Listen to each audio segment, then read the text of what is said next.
കൂടുതൽ വാർത്തകളും വീഡിയോകളും കാണാൻ ഈ ചാനൽ സബ്സ്ക്രൈബ് ചെയ്യുക. കൂടെ ബെൽ ബട്ടൺ അമർത്തുക. Please subscribe our channel. എല്ലാ ആൾക്കാർക്കും ഒരു ചോദ്യമുണ്ട്, സന്ധ്യയ്ക്ക് ദീപം എന്തിന് നമ്മൾ കൊളുത്തുന്നു എന്ന്. സന്ധ്യയ്ക്കും രാവിലെയും നമുക്ക് അന്നങ്ങൾ എന്ന് പറഞ്ഞു കഴിഞ്ഞാൽ 3-4 അന്നങ്ങളുണ്ട്, നമുക്കറിയാമല്ലോ. പ്രാധാന്യം, മധ്യാഹ്നം, അപരാഹ്നം എന്ന് പറഞ്ഞാൽ അന്നങ്ങളാണ്. ഈ അന്നങ്ങൾ കൂടുമ്പോഴാണ് സായാഹ്നം ഇതൊക്കെ വരുന്നത് എന്ന് പറഞ്ഞ പോലെയുള്ള സന്ധ്യാസമയം, ഒരു സന്ധ്യ സമയമാണ് സന്ധ്യാസമയം. രാവിലെ സമയത്തും വിളക്ക് തെളിക്കുന്നവരുണ്ട്, വൈകിട്ട് വിളക്ക് തെളിക്കുന്നവരുമുണ്ട്. വിളക്കിലെ തിരി സന്ധ്യാസമയത്താണെങ്കിൽ നമ്മൾ കത്തിക്കുകയാണെങ്കിൽ എള്ളെണ്ണ കൊണ്ട് തിരി നനച്ച് അല്ലെങ്കിൽ എള്ളെണ്ണ വിളക്കിലൊഴിച്ച് ഒന്ന് കിഴക്കും ഒന്ന് പടിഞ്ഞാറോട്ടും ഇട്ട് വേണം കത്തിക്കാൻ. അപ്പോൾ സന്ധ്യാസമയത്ത് കത്തിക്കുമ്പോൾ നമ്മൾ സാധാരണ പടിഞ്ഞാറേ തിരി ആദ്യം കത്തിക്കുകയും കിഴക്കേ തിരി രണ്ടാമത് കത്തിക്കുകയുമാണ് സാധാരണ ചെയ്യുന്നത്.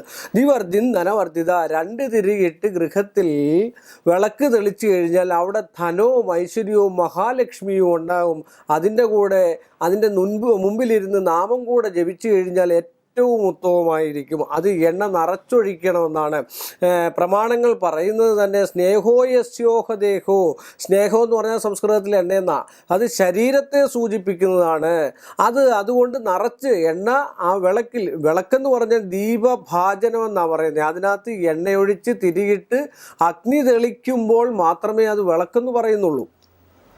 ആ വിളക്ക് 2 തിരിയിട്ട് ഒന്ന് കിഴക്കും ഒന്ന് പടിഞ്ഞാറും ഇട്ട് കത്തിക്കുമ്പോൾ അത് എള്ളെണ്ണ കൂടായി കഴിയുമ്പോൾ ത്രിസന്ധ്യയ്ക്ക് വരുന്നതായിട്ടുള്ള പ്രപഞ്ചത്തിലുള്ള രോഗസംബന്ധമായിട്ടുള്ള വിഷയങ്ങളെ തടുത്ത് നിർത്തി, രോഗത്തിന് ഏറ്റവും നല്ല എള്ളെണ്ണ എന്നാണ് പറയപ്പെടുക, ആ രോഗസംബന്ധമായിട്ടുള്ള വിഷയങ്ങളെയെല്ലാം തടുത്ത് നിർത്തിയതിന് ശേഷം അവിടെ ലക്ഷ്മിയാണ് അഗ്നി എന്ന് പറയുന്നത്, മഹാലക്ഷ്മിയാണ്, ചൈതന്യമാണ്.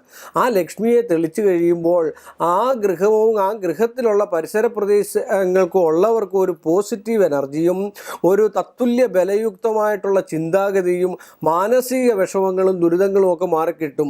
അതിൻ്റെ കൂടെ നാമജപം കൂടാകുമ്പോൾ നമ്മുടെ ശ്വാസോച്ഛ്വാസവും ഒക്കെ നേരെയായി, നമ്മുടെ രക്തസമ്മർദ്ദമൊക്കെ നേരെയായി, നമുക്ക് ഉള്ളിൽ കിടക്കുന്നതായിട്ടുള്ള വിഷമങ്ങളൊക്കെ ഒന്ന് മാറി നമ്മുടെ മനസ്സിനെ സ്വായത്തമാക്കാനും സ്വസ്ഥമാക്കാനും കഴിയുന്നതാണ് വിളക്ക് തെളിക്കുക എന്ന് പറയുന്നത്.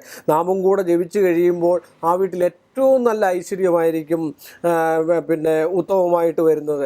അതുപോലെ രാവിലെ നമ്മൾ വിളക്ക് തെളിക്കുമ്പോൾ കിഴക്കോട്ടും പടിഞ്ഞാറും, ഞാൻ നേരത്തെ പറഞ്ഞ പോലെ തന്നെ രാവിലെ കുളിയെല്ലാം കഴിഞ്ഞ് ശുഭ്രവസ്ത്രമൊക്കെ അണിഞ്ഞ് മുറ്റമെല്ലാം അടിച്ചു വാരിയിട്ട് 4 മൂലയ്ക്കും നടവാതിലക്കിലൊക്കെ ചാണകനീരോ കിണറ്റുവെള്ളമോ തളിച്ചതിന് ശേഷം ഒരു ദീപഭാജനം, ഒരു വിളക്ക് വെച്ചതിന് ശേഷം എള്ളെണ്ണ ഒഴിച്ച് വിളക്ക് തെളിക്കുക. പിന്നെ 2 നമ്മൾ നെയ്യൊഴിച്ചും വിളക്ക് തെളിക്കാറുണ്ട്. നെയ്യൊഴിച്ച് വിളക്ക് തെളിക്കുക എന്ന് പറഞ്ഞു കഴിഞ്ഞാൽ കാര്യസാധ്യങ്ങൾക്ക് വേണ്ടി മാത്രമാണ് നമ്മൾ സാധാരണ അമ്പലങ്ങളിലൊക്കെയാണ് അത് ചെയ്യുക.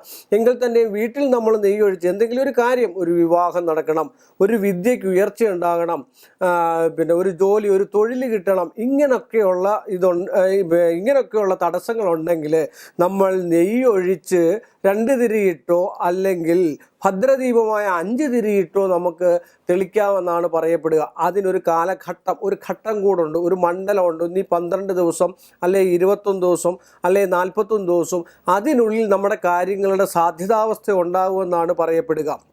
അത് നമ്മൾ തെളിക്കുമ്പോൾ പ്രത്യേകം ശ്രദ്ധിക്കേണ്ടത്, രാവിലെയാണ് നെയ്വിളക്ക് തെളിക്കുന്നതെങ്കിൽ കിഴക്കോട്ടുള്ള ഭാഗം ആദ്യം തെളിക്കുകയോ അത് പ്രദക്ഷിണമായിട്ട് വേണം നമ്മൾ ആ 5 തിരിയും ഇട്ട് വിളക്ക് തെളിക്കാനെന്നാണ് പറയുക. ആ 5 ദേവതകൾ, 5 ദേവതാ സ്ഥാനാധിപത്യം അവിടെ വഹിക്കുന്നു. കുടുംബത്തിലെ ധർമ്മദൈവങ്ങളെ, പിതൃക്കളെ, സാന്നിധ്യങ്ങളെ, ഇതെല്ലാം ആ കുടുംബത്തിൽ ഐശ്വര്യമായിട്ട് അവർക്ക് വിളക്ക് തെളിച്ച് നാമം ജപിച്ചു കഴിയുമ്പോൾ ഐശ്വര്യവും അവരുടെ ഒരു അനുഗ്രഹാവസ്ഥയും അവരുടെ ഒരു അനുജ്ഞയും എല്ലാ കാര്യങ്ങൾക്കുമുള്ള ഒരു തടസ്സങ്ങൾക്കും മാറ്റം ഉണ്ടാകാനുള്ള സാധ്യത വിളക്ക് തെളിക്കുന്നതിലൂടെ ഉണ്ട്. ഇന്നത്തെ കാലത്ത് പല വീടുകളിലും സന്ധ്യയ്ക്ക് വിളക്ക് തെളിക്കാറില്ല, വിളക്ക് തെളിക്കാറുമില്ല, നാമം ജപിക്കാറുമില്ല. അവർക്ക് ഇഷ്ടമുള്ള സമയത്ത് നോക്കി ഒന്ന് വിളക്ക് കത്തിക്കുക. ഒരു നേരം പോക്ക് പോലെ, അല്ലെങ്കിൽ ഒരു എന്താ പറയുക, ആരെങ്കിലും എന്തെങ്കിലും പറഞ്ഞ് ചെയ്യിപ്പിക്കുന്ന പോലെയാണ് സാധാരണ വിളക്ക്. ആ ത്രിസന്ധ്യയ്ക്ക് തന്നെ വിളക്ക് തെളിക്കണം. ത്രിസന്ധ്യയ്ക്ക് ആ സമയത്ത് ഒരുപാട് കാര്യങ്ങൾ ചെയ്യേണ്ടാത്തത് കൊണ്ട് ആ സമയത്ത് ഊണ് കഴിക്കാൻ പാടില്ല, ആ സമയത്ത് ഉറങ്ങാൻ പാടില്ല, ആ സമയത്ത് പഠിക്കാൻ പാടില്ല, അങ്ങനെയൊക്കെയുള്ള ആ സമയത്ത് ഇപ്പോൾ പഠിക്കാൻ പാടില്ല എന്ന് പറയുന്നത് ത്രിസന്ധ്യയ്ക്ക് ബുദ്ധി കുറയുന്നതായിട്ടുള്ള സമയമാണ്.